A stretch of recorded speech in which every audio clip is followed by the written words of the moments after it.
স্বরূপনগর সীমান্তে সোনার বিস্কুট সহ গ্রেপ্তার পাচারকারী, যার বাজার মূল্য 50 লক্ষ টাকা, বাজেয়াপ্ত মোটরবাইক। আপনারা দেখছেন সেই সময়কার বিশেষ মুহূর্তে ধারণকৃত ভিডিও চিত্র আজকের স্বরূপনগর পত্রিকার অনলাইনে। এখন শুনুন বিস্তারিত।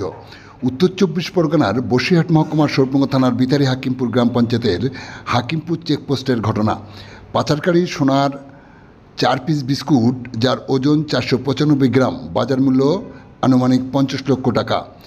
34 বছর বয়সের শাহিন গাজী, যার বাড়ি হাকিমপুর সীমান্তে, মোটরসাইকেলের টিউবের মধ্যে ভরে নিয়ে এই সোনার বিস্কুটগুলো ভারতে পাচারের উদ্দেশ্যে হাকিমপুর চেকপোস্টে আসলেই সেখানে কর্তব্যরত 143 নম্বর ব্যাটালিয়নের সীমান্তরক্ষী বাহিনীর জওয়ানরা তাকে আটকায়।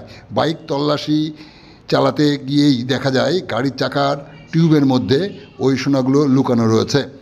দুবাই, মায়ানমার, বাংলাদেশ হয়ে ভারতে ঢুকছে কলকাতায় উদ্দেশ্যে নিয়ে যাওয়ার পরিকল্পনা ছিল ওই পাচারকারীর।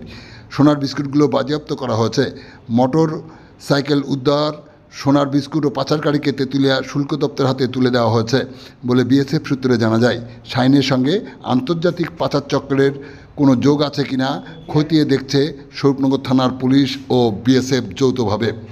আপনারা দেখছেন সেই সময়কার বিশেষ মুহূর্তে ধারণকৃত ভিডিও চিত্র আজকের স্বরূপনগর পত্রিকার অনলাইনে।